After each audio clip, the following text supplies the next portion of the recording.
guys, this is Jesse Neal. This is Keith Kingbay. And you're listening to New Player Has Joined, a podcast about the video games people love and why they love them. Today's episode is our launch episode, and it's Adam Conover from Adam Ruins Everything talking about Fez. Great, such an awesome game. Puzzle indie game. Adam's quite a connoisseur of video games, as we find out. He's got a lot of insight into this. If video games were wine, he would smell it. If video games were wine, he would be drunk at all times. So here we go with Adam Conover talking about Fez. So put on that seatbelt. We're not going anywhere. Grab that popcorn. It's not a movie. Put on that beer hat. Or a football game. Tell your mom to be quiet. It's just mean. Buckle in. Already said the seat. Cats are just boring dogs. Nope. And get ready for the first episode of New Player Has Joined.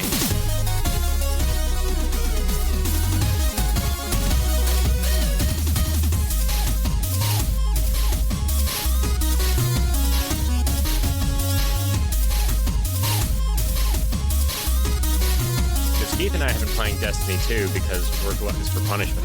Something about Jesse is he condemned Destiny forever until he actually played it and was like, oh, I get why people are addicted to this. Yeah, I mean, you were talking about it's the same reaction in your brain that you get when you're gambling. Yeah, essentially. It's like you're pulling that lever every single time. Like, I wonder what I get on this run, or what gun I get, or what weapon I get, essentially, which is most MMO games. Yeah. I played Destiny as well, because I knew a bunch of people who were playing it. You know, like a guy I know was like, hey, I got a code, and you can join a clan with all these like sort of game industry people. I was like, oh, that sounds great. Everyone's playing it at once. I want to go play with them. Right. And it did not suck me in enough. Yeah. I didn't finish the campaign, and I quit about a week ago. Yeah. I don't think you're wrong is the correct way to like approach that at all. I think Destiny, when it came out, was like, oh, we're kind of a clusterfuck, and they kind of need to like regain themselves to get more popularity, essentially. Like, it should have failed, in my opinion. As somebody played Destiny, it was so bad. Yeah. Like, Peter Dinklage totally mailed it in. It was to the point where it was, like, laughable. I didn't play it because everyone said it was bad. But then a couple people, like, you know, I think, like, Jason Schreier, Kotaku, some people I like that were like, oh, we're still playing it, and the DLCs are good. I'm like, I don't understand why they kept playing it at all. Yeah. Because they all hated it at the beginning, but then they were like, we all stuck with it, and it got not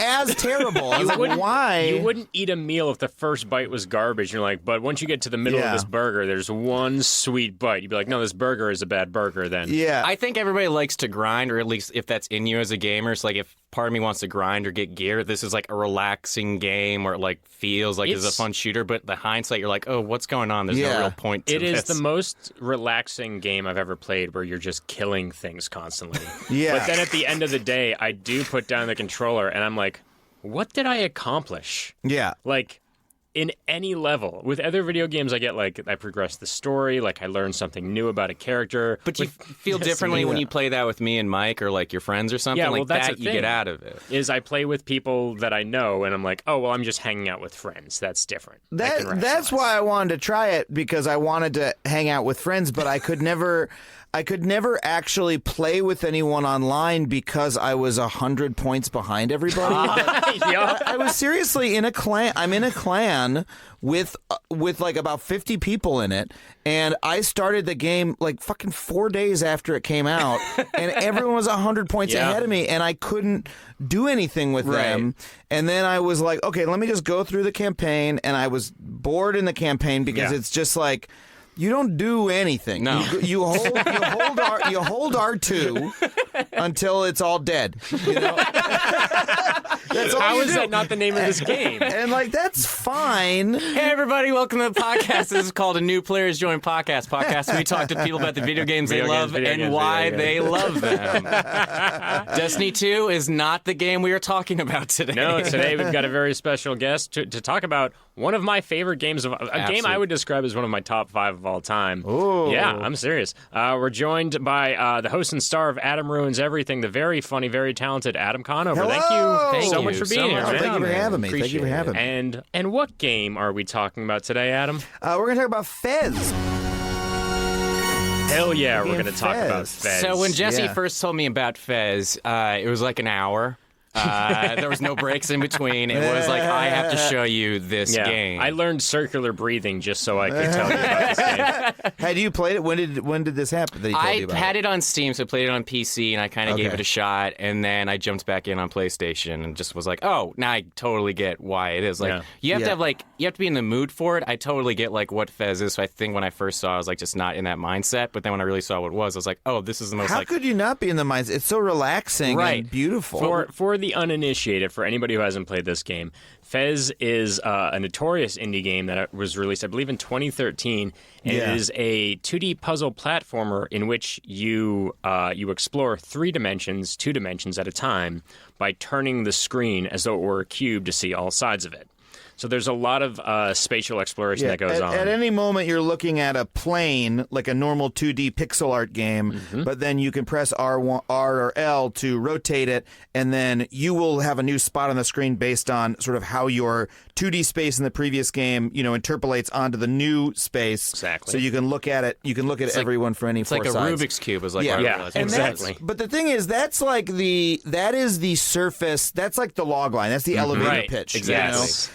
The actual game has so much more to talk about, and so much, so many mysteries and secrets and beautiful things about it. I mean, the other main thing that I think people need to know about it is that it was developed by this dude Phil Fish and a single programmer named. Do you remember his name? Renard. I don't. It's French Canadian, right? Yeah. They're both French Canadians. Yeah. It's Renard something. I just forget because the name was too French to remember. Yeah, and Phil French. Fish's name actually in French is like whatever French for fish is, and he just tells people his name is Phil Fish. Yeah, he like changed he translated his name into English basically. His name is like Philippe Pesquet or whatever it is. I'm sorry, that's insulting to him for me to make up this is probably his name. But before we continue on, I just want to say, before we start talking about this guy more, this is the first bit of information that should raise a red flag in your head of just like, where is this guy's mindset? This guy's eccentric. So the two of them developed the game for 5 years as a 2-person team, and it's a real labor of love on the game, and it really shows. I mean, that's one of my favorite things about it, is that it is really the apotheosis of like every pixel is placed just so. Like it's every scene is, every environment is, how do we make this maximum beautiful? How do we make it, and the really incredible. Am I just like listing too quickly all the things I love about the game? You go. Keep going. So just keep saying more words and more made up French names. So the thing about the game is we've all played beautiful pixel art games where it's like, oh, this is so gorgeous, and like like the sort of modern pixel art game. I love that so much. What's unique about this that is almost like hard to wrap my head around is that it instead of it being like a game like, I don't know, Undertale, where a guy draws a lot of sprites and or Stardew Valley, or placing them all over. This game is actually 3D environments with textures mapped onto them that they're created in 3D. There's polygons. There are these spaced out, but it's done in such a way that each 3D area or map, when viewed from any of the 4 directions, looks like beautiful pixel art. Does that make sense? No, that totally makes sense. And you only see that it's 3D in the moment that you rotate it. You see for a moment it all turn, and you're like, oh wait, every this like little block with grass that's just so, or like this like this pixel art sculpture that I was just admiring for the beautiful shading was actually a 3D object that has another side to it. And this thing that I thought was just like, oh, here's a little, lighter spot of it, was actually an extruded 3D object. Does that make sense? No, yes. And so the level of detail to do that, when just from an art perspective, just from like a level design, not even how it plays, just how it looks, it's like 10 times more complex to do it that way, just to do this one, like much smaller effect of that. Does that make sense? No, it makes sense. You only even see the 3D-ness for a second. For a second, I think- just I to think let when you I- know that it's there. I think the thing about this game, especially, is what I was saying before, was most games, it's like a finish line. Like a shooter or a puzzle. Like, mostly it's just like, hurry up, you have to get to the next thing. You have to hurry up, you have to hurry up. And this is the first game that's like, just relax, enjoy it, enjoy the puzzle, be in the moment. The first time playing it. The first time I played this game, it opened up on that first village scene, and I didn't like, when you play a game, you're like, all right, what am I doing? Where am I going? When that scene opened up, I said to myself, where am I? Right. And not like as the character, it's just like, what world did I just jump into? Yeah. The music is gorgeous. Yeah. The scenery is bright and wonderful. The music, I just want to say, is by Disaster Piece, Yes. who, if you guys do, you do know him, obviously. He's straight up just like one of my favorite musicians. Like he's, I own a couple of. He also did the soundtrack for Hyperlight Drifter, and he did It Follows. and right? It Follows, Yeah. which I have not seen because it looks too scary. I hate horror movies, and Me too. I haven't seen it as a result. But yeah, Disaster Piece's music is so incredible and so gorgeous, and like it's in a sort of a chiptune vernacular. It has a sort of a chiptune sound, but there's an immense amount of bass in it. There's it's just really ambiance. complex. It's It's ambiance. pure ambiance. And he is more than I think the thing that people don't appreciate enough about video game music or as a form. Video game scoring is probably, of all the art forms associated with video games, is probably the one that is, least appreciated for what it is. Because the thing that video game scoring can do that film scores can't is that they can change with what you're doing, right? That the score can be dynamic, right? And the Fez score does that. So when you, for instance, when you go behind an object, the score will change, or if you get muffled the first time. Yeah, or if you get a certain item, or when you go into a certain area, it'll add another layer, and that and it's possible to do that cheaply. Plenty of games have done that in simple ways, but this is a game that does it you don't even notice it's doing it, right? Because it's this very the score is very like drawn out, and it's sort of like an ocean. It's like these rising and cresting waves, and so it's very subtle when it happens. But so it's really really brilliant. So you realize that like the score is as almost dynamic as playing the game itself, and that it's this like sort of moving algorithm of music that is responding to what you're doing to create a certain emotion. It's really really something. And I have it on vinyl. There you go. There you go. I wanted to hear. I buy video game soundtracks on vinyl, despite that being the most pointless thing. No, it's gorgeous. I love playing. It's gorgeous, but it's. I mean, even the benefits of analog of like vinyl are like already scientifically debatable. The idea that like vinyl actually sounds better is like a little bit of a myth. But the fact that you just ruined vinyl for us. It is a little bit of a myth. We could get into that. The idea of taking a digital soundtrack and putting it on vinyl is, on the face of it, silly. It's not even the native format it originally came in. Yeah. But it's just like the object is nice. I just want to own it. I want to have it in my house. It's a piece of It's art. a collector's item. Yes, Art. it is a collector's item. When I play this game, when I played it the first time, I got insane. Yeah. Like somewhere back in Brooklyn is a notebook filled with symbols for numbers and for letters. This game rewards you for you being interested. A lot of games don't reward you for being like, what's over that hill? Yeah. Nothing. But this game turns you into Russell Crowe's character from A Beautiful Mind a little bit, where it's like you walk into the bedroom and there's just red yarn connecting all of the things that you've taken notes on. Because so the thing is, here's another wonderful thing about the game is that it works on multiple levels. So the mechanic that we discussed earlier with the rotating is the surface level mechanic, and you can pretty much get through most of the game. You might even be able to get to the first ending quote. You know what I mean? How a lot of games have an ending where like you don't actually beat the whole game, but it's just like, here's an ending, so you can stop now if you want. You get it's almost a game's way of telling you that you've missed a good portion of the game to even have that ending in the first place. Yeah, but it's it's like Mario 64 is like the first game. It's you got the 50-star ending, not the 120-star ending or however it was. So so you can have a great time, just with that mechanic. It's a very, and it plays around with that mechanic and has different variations on how it works, etc. But then there's this whole other level of environmental storytelling and puzzle creation that is like really more than anything, I think, is like my video game crack. Like that's the really fascinating part about the game is that there's puzzles throughout it that you need to. In that opening area that you're talking about, like the village, you wake up in a village and you go get a magical fez comes on your head that gives you the power to rotate things in 3 dimensions, and a little guy says, "Go off on an adventure." Yep. Right? That's the beginning. Very, very standard for a video game. On the walls of all the houses in the village, of the opening village characters, I was just playing the game this morning, so I played through that part again. Yeah. And all of their walls have just like, oh, here's a picture on the wall.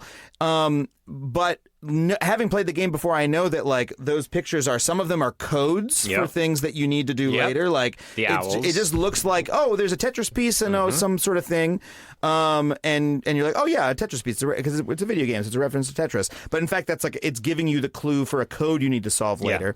And then there's these images of like, oh, there's an owl. What does that mean? Yeah. And that is, I looked at that this morning. I'm like, oh god, I started going down like a lore rabbit hole because there's an incredibly deep set of stories and lore.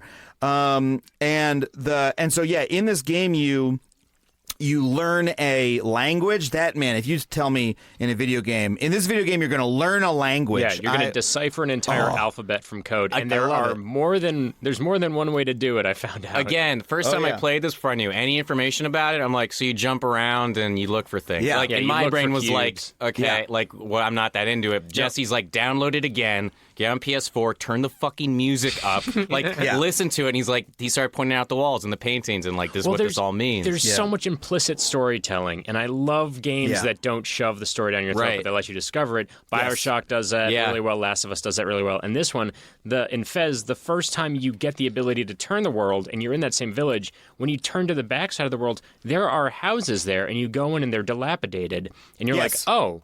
So at some point, these people had the ability to do this, but they lost it because somebody used to live here, but it's fallen into disarray. Yep, and this is I only really realized this. This is the kind of thing where if you go look up like lore threads, and by the way, this game is a hit indie game, but it doesn't have the crazy community that like say a Dark Souls does. Right. So this stuff is not cataloged, and so the lore and the actual story has never been. It's all theories. It's all theories, and it's all just someone's thread where they're like, I think this or that, and you'll read it, and you're like, half of this sounds great, but the other half doesn't check out. Somebody pointed out that in most of the rooms, people don't have. So in the starting village, everyone's like, there's no such thing as cubes, only squares exist. Which lets you know that there's some heavy exposition up top. Yeah, well, it's very funny. It's a parody kind of that kind of exposition of like starting village people. Right. I heard there are monsters. Yeah, exactly. Yeah, I wrote a College Humor video once. I remember that one.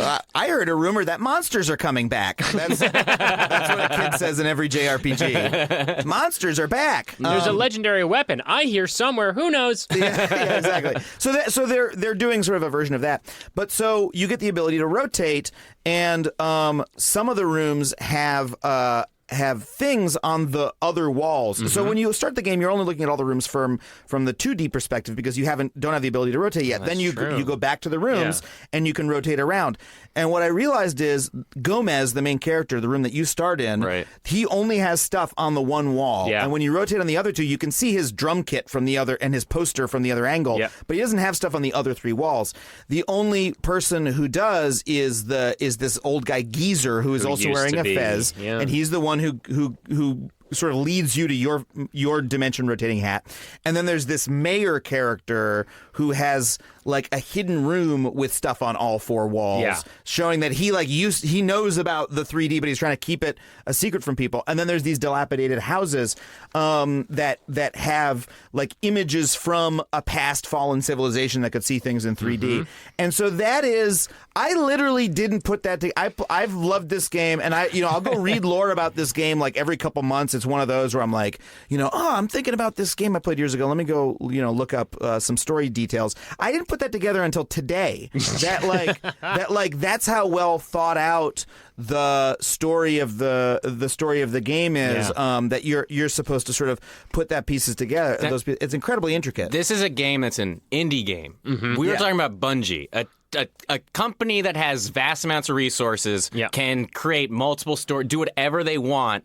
And this game is vastly better at telling a story without telling a fucking story. This game is like, so like I said, I just played Dark Souls, and I really had a blast. I loved it, and the sort of, it does a very similar sort of storytelling where you have to sort of pick up from, you read the item descriptions to learn the lore, and you like see, where this character was or what kind of item they were holding that implies, the story to you.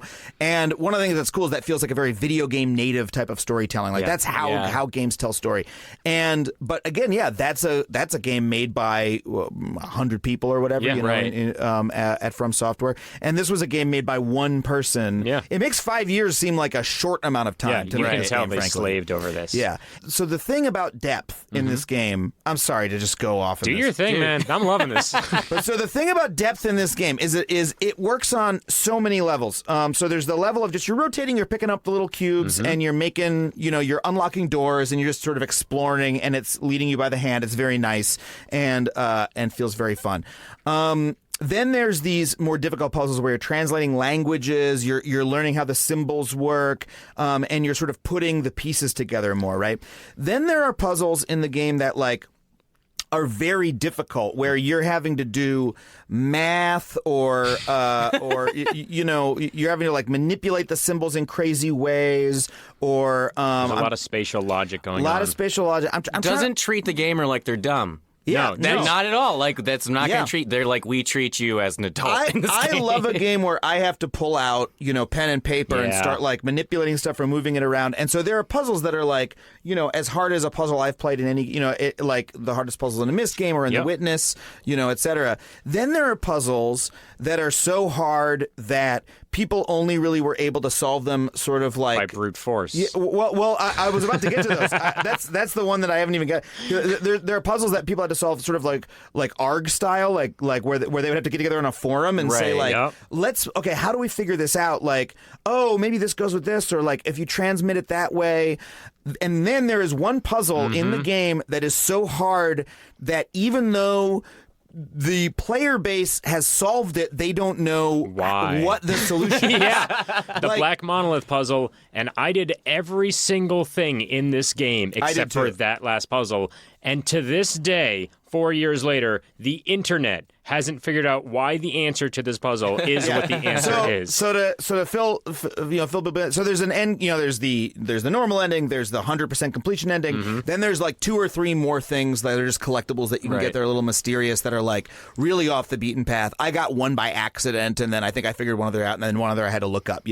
Because again, some of these puzzles. This is not a game that I think is possible to 100% by yourself. No. You eventually have to team up with at least one other person, and then really that there are puzzles in it that are that difficult. I did. I'm very, very, very proud that I did every single puzzle in The Witness by myself. I asked a friend once I got stuck, and he was like, "Look down," and I was like, "Fuck, I shouldn't have asked." It was something simple. Where I was like, "Now I'm never asking again," and it wasn't even a real hit. It was for an early puzzle. But then there are some incredible the end puzzle in that game.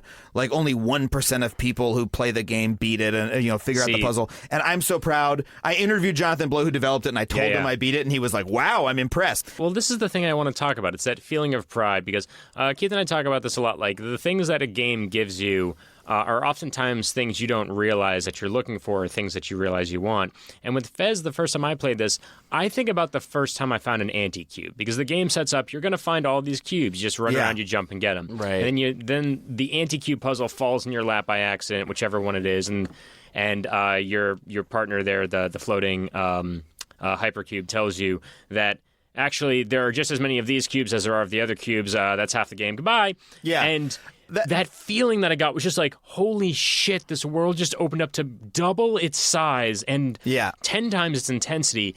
And I didn't realize when I started playing this game that that's what I wanted, was for it to shock me and surprise me with how in-depth it got at every turn, and it did. Yeah. So when you play this game, do you have a moment of that's just like, holy shit, this is bigger than I ever would have imagined? Yeah, I mean, I still had that when like I said, that thing I realized today about the different sides of the building. Like, that's something that's something that got me in that way, By the way, that character Dot, that's the floating hypercube, is really funny because it's like a parody of Navi or that type of helper character from Zelda. Dude, he's already answered like 3 of the trivia questions from our trivia segment coming up. By just in conversation. We're gonna be great was at it. Trivia about Fez? It was, and one of them is the hypercube's name, and it's fucking Dot. I just played this morning. Can we talk about how this game's left an imprint on both of you? I just want to say it's a parody of Navi in that it's always like telling you like, hey, by the way, you should know this, but it never knows any of the answers. No. Right. So it'll hover around something like Navi and it'll say, come up and press A. So it's like, oh, this is something important. I should go look at it. But all Dot ever says is, wow, this thing is weird. Yeah. I wonder what it's for. I've never seen one of these before. Don't I guess ask me. Look around. I guess look around that's perfect. It's the game just being like, by the way, this Dot, I'm Phil Fish. Just waving to you, being like, this is very clearly in the voice of the developer. There's a lot about Fez that makes you think of Mario. There's like a lot of play to it. It's essentially like they are giving their praise to other games. And Zelda. They have there's a Zelda like a fake Zelda poster at one point in the game. In the very first opening area. Yeah. Well, that's one of the interesting things about it because the game was featured in this movie, Indie Game the Movie, and it's one of with Super Meat Boy and Braid. It's one of these like first one of these first indie games to break through, and it's a little bit like, it's almost like indie rock or something, whereas like in the 90s it meant something, and now it's like, what's an indie game? Like, hey, everything, you can buy everything on Steam. These things are all in the same place. So it's got a little bit of it's interesting to think about it in that context. It also has this thing where it's very referential of 90s games, which is like, to me, that's almost like, it's kind of passe now, to see like, Super Meat Boy is the same way where it's like, it's this thing it's referencing tropes and stuff like that.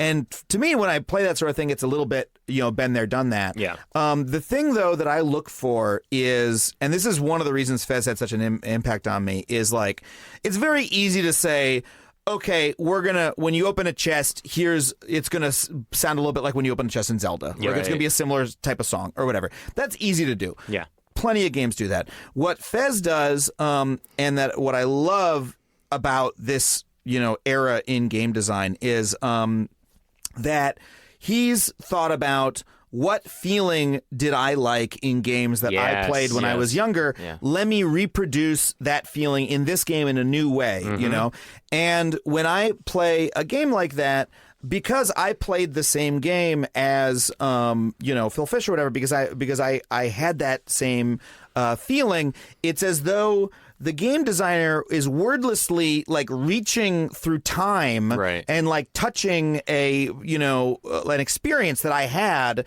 when I was younger. Like it's a very direct communication to like a very deep part of me. You know what I mean? Because these are games that I played as a child. This is exactly what I want to talk about. This is a point of like the podcast where we're doing. We just don't want to talk about games.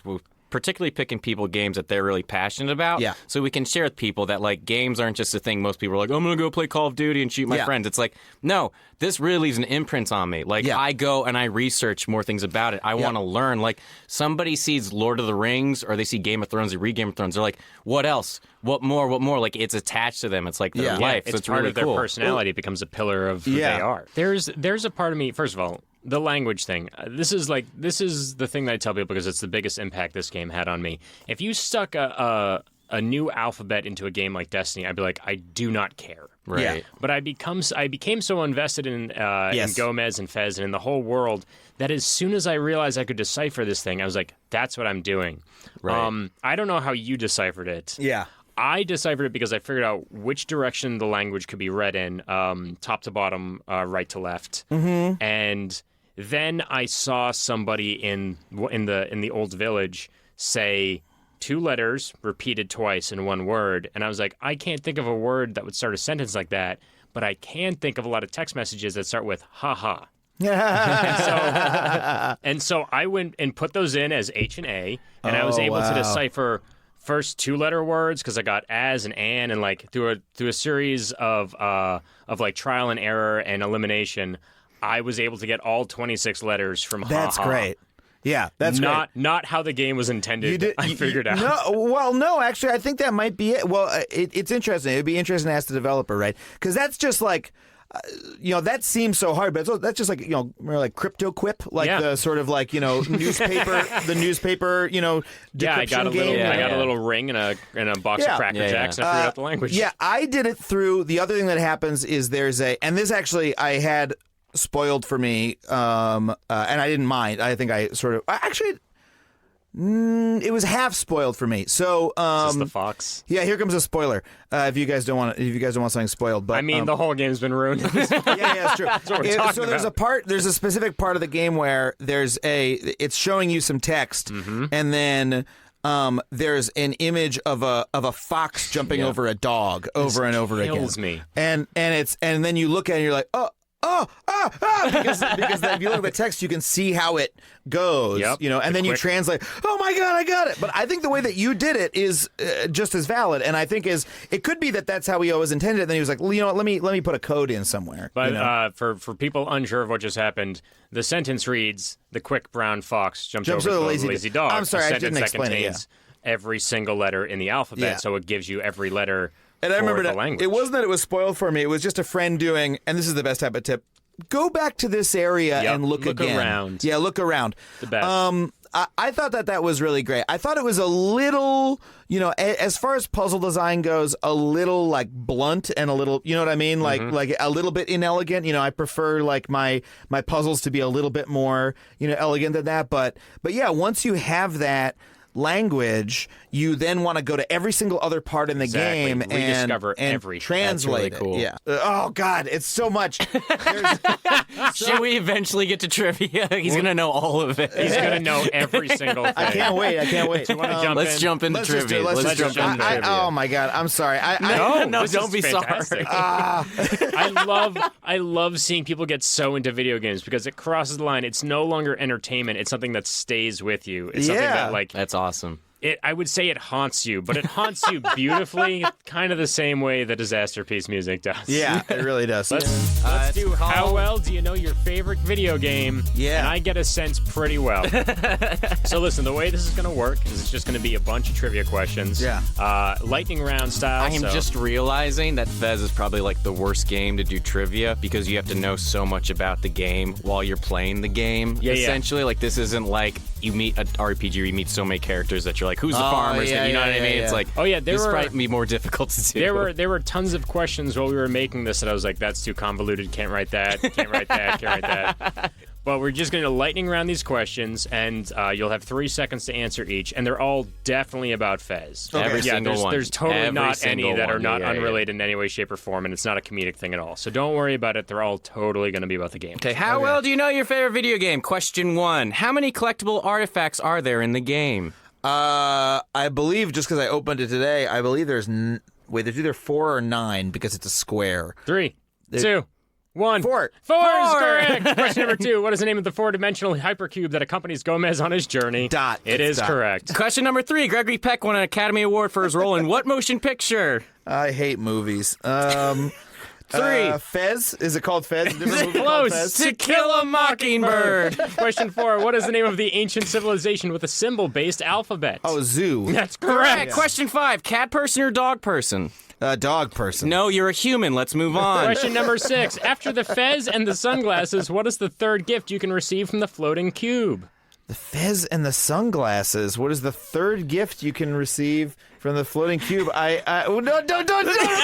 3D glasses.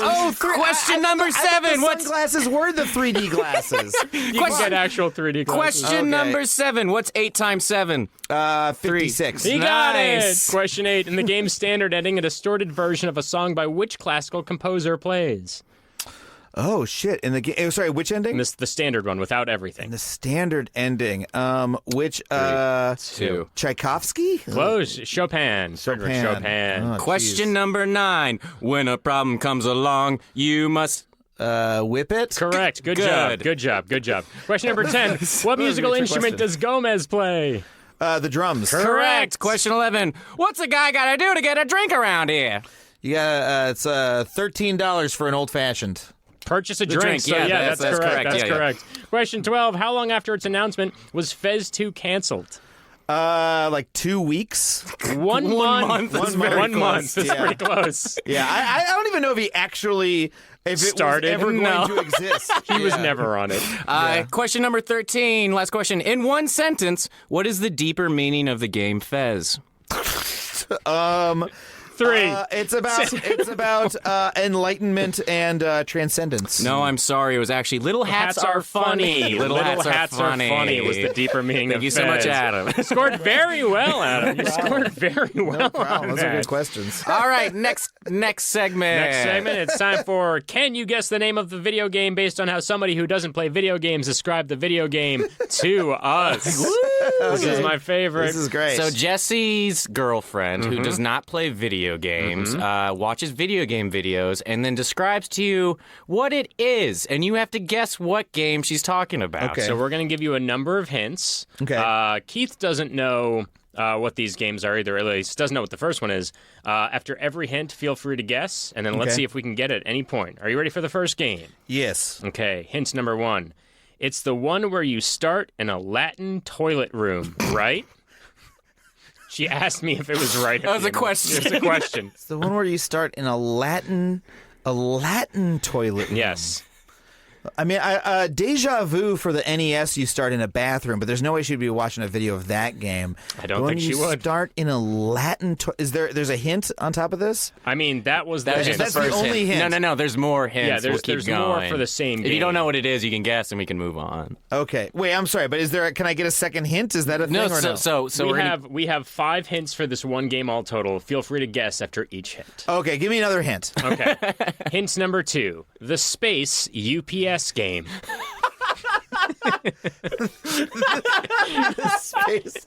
The space UPS game. You start in a Latin toilet room.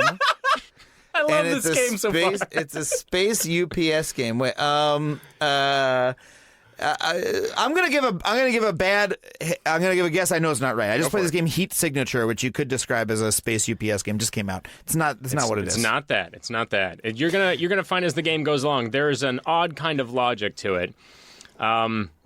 Yeah. Let's see what we got here. Hint number 3. The auto-tune HR lady follows you around everywhere. The auto-tune HR lady. This is Portal. Yes! Portal! Very good. Nice. You start in a Latin toilet room, which is her listening. Yeah, you do. Yes, you do. Yes, you start in a bathroom and it's playing like da da da da. Yeah. It's playing the Jonathan Colton song. Exactly. Yeah. And then it's the space UPS game because it's very futuristic and you're moving boxes everywhere because of the cubes. So good. That's great. She also says, I feel This is Portal like... 1, right? Yeah, this is Portal 1. She says, I feel like this is hell. You're in a never-ending series of creepy tiled waiting rooms. Yeah. And then her 5th one was simply, this is why I hate cake. That's all she said. This is why I hate cake. Are there more of these? There's There's 2 yeah. more. Great. All This is so right. exciting.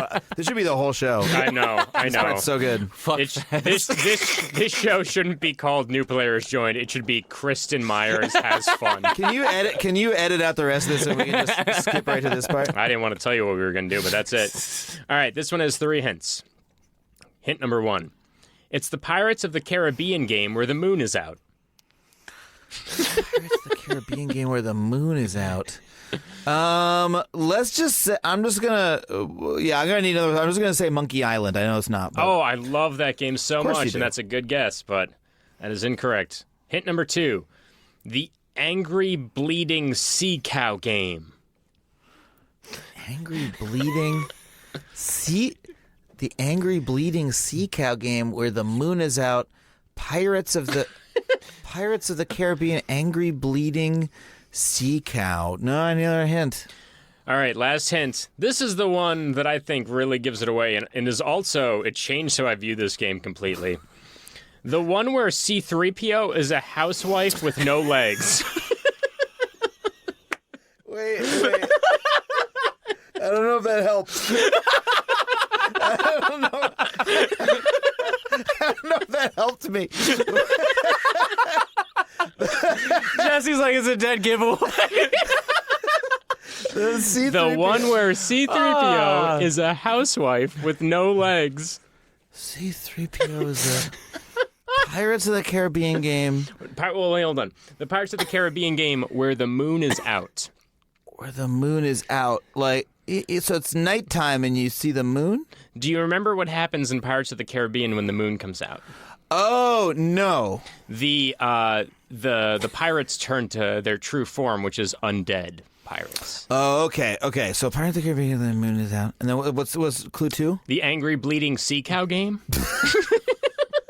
He had to be asked what was that again? and then number 3 is a housewife with no legs. C-3PO is a housewife Is it with Fallout no 4? It's Fallout 4! Yes! Okay. I don't understand why the first. It's only because there's that robot at the beginning. Feral ghouls. The feral ghouls. Yeah. What are sea cows? I the forget. cow has like 2-headed and it looks like it's bleeding. I assume. There's I don't this remember that. creature. There's whenever you go to the ocean in Fallout 4, there are these weird animal creatures that are, I forget what kind it is, but she saw it once and she was like, that thing looks like it's bleeding. It's like this big ugly sea cow. What is I never this? went to the ocean in Fallout 4. I didn't. I was only okay on Fallout 4. But yeah, there's the robot at the beginning that's Codsworth, talking to you. right. Yeah, and that literally when you said it has no legs, that's what came to mind. But I couldn't reconcile it with the other 2 clues. Yeah. And then Don't when you ever said, worry about reconciling any of the other clues. That's not how it's going to go down. okay, I can't. Give me another one. Oh, this Holy is great. shit, 2 for 2. Yeah. Doing great, man. Thank you. All right. New game. First hint. It's the Angry Birds game, but then it's also Clue. It's the Angry Birds game, but then it's also Clue, like the board game. Correct. Or the movie. I don't know. Okay. Give me another one. I think board game, though. It's the steampunk Tetris plumbing game. And it's Angry Birds? Yeah. Steampunk. And it's Tetris Clue. Plumbing game, and it's also Clue. It's not World of Goo. No. Okay. All right. Number 3. Last hint. If there was a city 2 hours outside of Pleasantville in the same alternate dimension as Back to the Future 2. There's a city 2 hours outside of... Okay, give me all 3 clues again. I want to get it. This is the 1%. We'll be so proud of you if you get it. It's the Angry Birds game, but then it's also Clue. It's the steampunk Tetris plumbing game. If there was a city 2 hours outside of Pleasantville in the same alternate dimension as Back to the Future 2. Is this a... He doesn't want to ask for another hint because he's worried we're going to say, just look down. Fuck. Is there another hint? No. There's not. I could try and do it in her voice, but it wouldn't be nearly as good. No, you know the game too well. Is it a puzzle game? Is it like no? It's not a puzzle game at all. It's not at all. A puzzle game. Give me a platform. What platform I would is say it on? take in consideration what she means by the people in the game seem like they're from Clue. Or they're... No, that's not what she meant. Is that what she meant? not what she or meant. Pleasantville, of like who they are, like mentality. I would think of a famous setting that you would describe as either as a mix between Pleasantville and Back to the Future 2. Pleasantville and Back to the Future 2. So, a famous... So like it's like a futuristic... It's like a futuristic, like utopia, dystopia, like everything. It's future, but everybody's all straight-laced or something. You're getting close. You're getting close. This sounds like Fallout again. Is it also Fallout? No. Wait, I want to give 3, 2,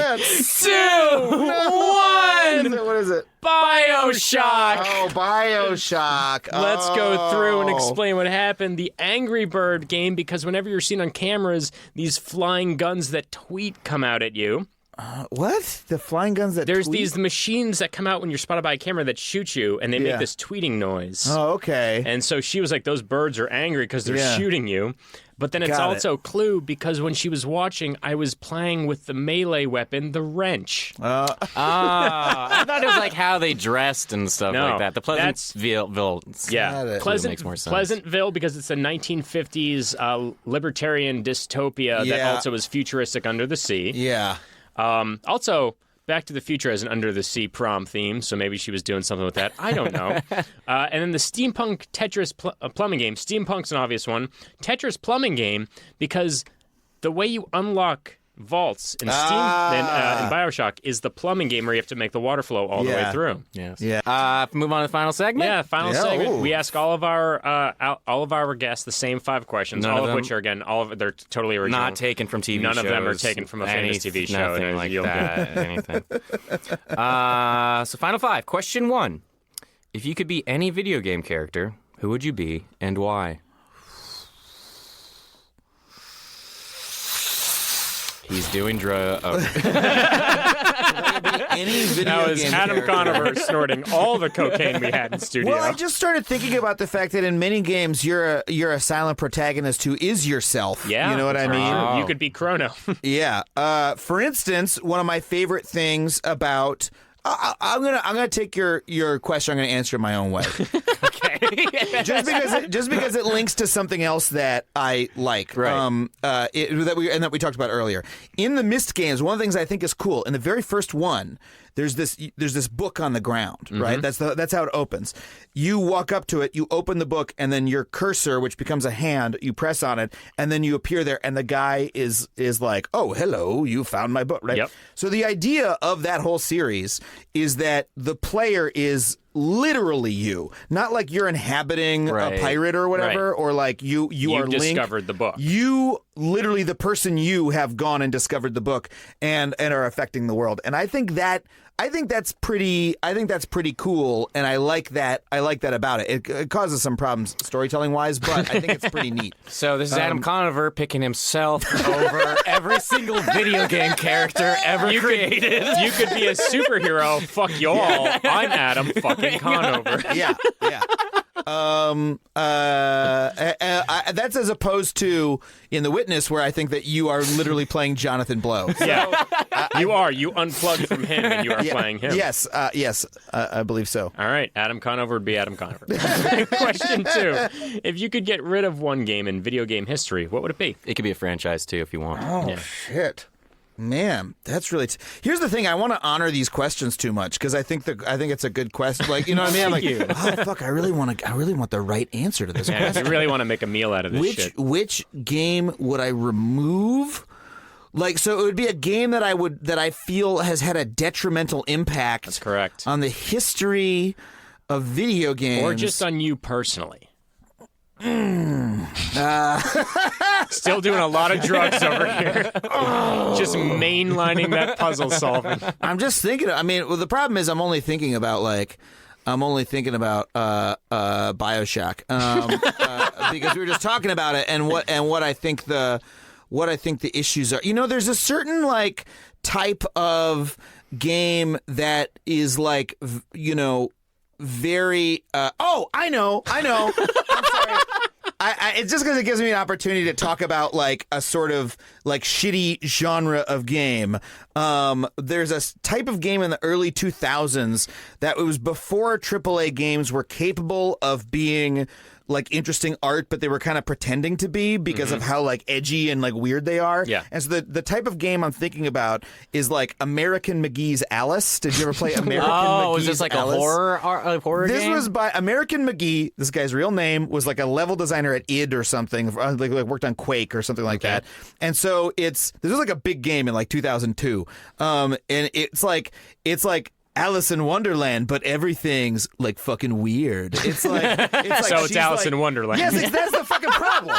But it's like Alice is actually insane, and she's in a mental institution, and you're inside of her mind. Yeah, that's kind of one of the readings you could have taken anyway. Yeah, exactly. And it's very much like.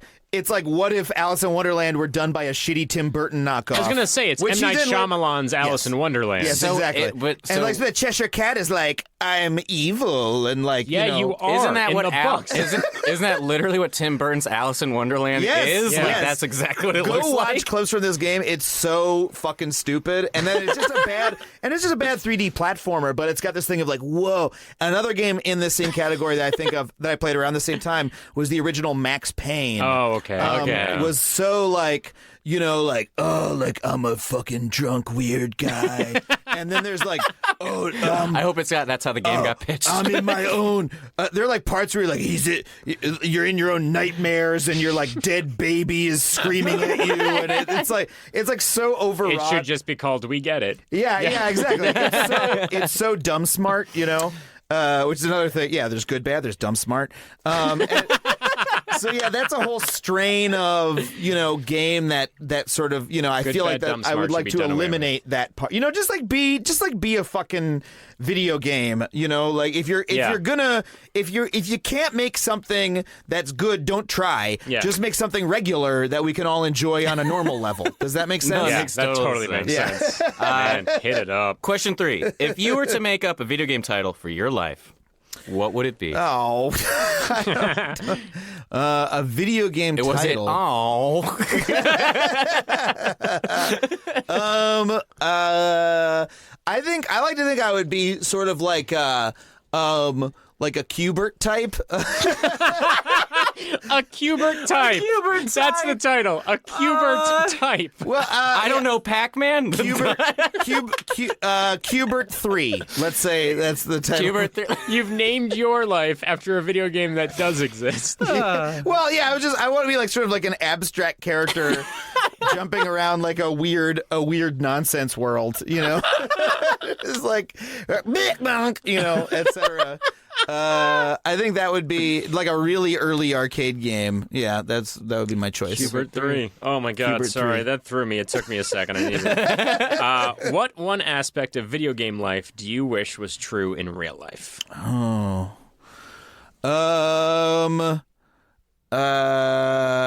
What aspect of video game life do I wish was true in real life? I wish that it were acceptable when you're in like an office building to go into all the bathrooms and flush all the toilets.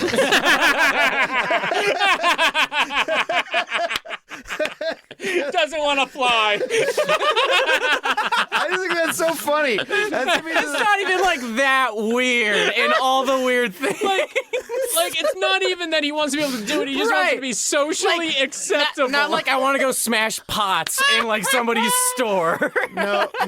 I just think it's funny. I love that trope where you could go into the bathroom and you like when you go into the bathroom in a video You can game, just flush them all. you open all the stalls Yeah. every time, and then and then it's always a question like, are they going to let you flush the toilet or not? Like, That's so. if I press E, am I going to hear a flush sound? That's the smartest, dumbest thing you've said so far. That's the best smart dumb I've heard in a long That's time. great. Man, that is Thank you. terrific. Final question. And we Again, completely original. We don't steal steal anything. things from people. Original. If heaven exists, Okay. what would you like to hear God say to you when you arrive at the pearly gates? Is this from a TV show? No. No, definitely not. We don't steal things. Definitely not from a famous interview show starring James Lipton. Oh, okay. I got it. Sorry, I was like, well, you guys really set it up, but I didn't get the reference. So I don't think anybody ever does. Nobody ever gets it. But I still like So nobody watches Lipton is what I'm what did God say? What did God say? What would God say? So I'm up in heaven, and God says. Immediately Adam got drunk. So God says to me, I go up there and he says, what's he say? I'd like him to say, hey, you had enough sex, you were genuinely worried. I always have this. He's like, hey, you fucked enough. You know, like I always worry that like I don't fuck enough. You know, like are other people fucking more than me? What if that's the only thing? Just you in a line of people, you get to the front and he goes, "Hey, you fucked enough." You walk in, you just hear him go, "Too much, not enough, Yeah, a little bit short." Exactly. I want to know I did it. I want to know I did it right. I think I'd want it to be like on the percentage, like 80% of it was good fucking. Yeah. Like 20% of it was awful. Yeah. There was no in between. I wanted to say you were right to quit Destiny 2. There you go. There you go. The time. There you go. Bring it back. I think we can tell you that much, and we're just two guys with the podcast. Yeah. Okay, Adam, that about wraps up the show. Thank you for having me. Yeah, no Thank problem. you so much for being here. Is there anything? Well, there's two things. Is Yeah. there anything you want to plug? And then, more importantly, Yeah. what's your favorite place to eat? It doesn't have to be in LA. It could literally be like So many anywhere. questions.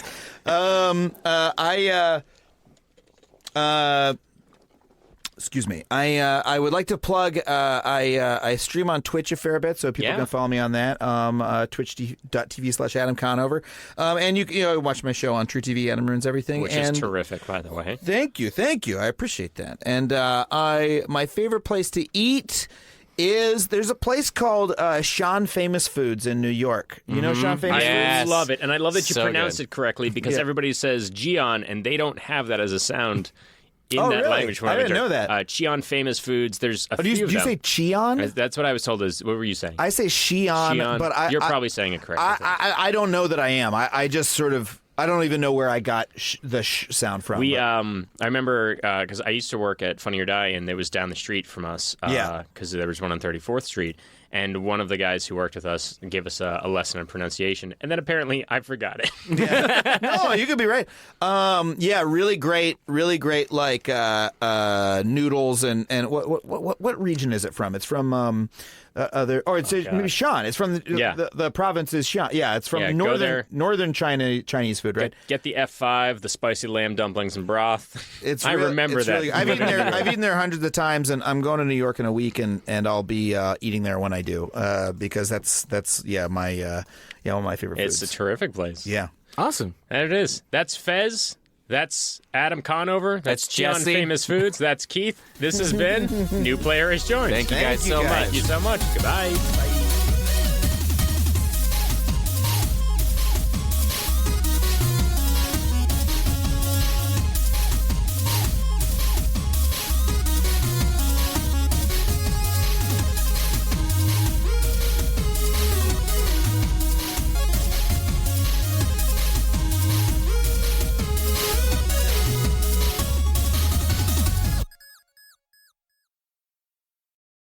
Hey guys, just want to drop by and let you know that this show is new. Yep. So it means that nobody knows who we are. Not a single person. So it'd be really great if you could go to iTunes and rate us 5-star and compliment us. Whatever you want to But do. preferably 5-star and Preferably compliment. 5 stars. 6-star if they have the option. I'd try it. If you go to iTunes, subscribe, rate 5 stars, we love you.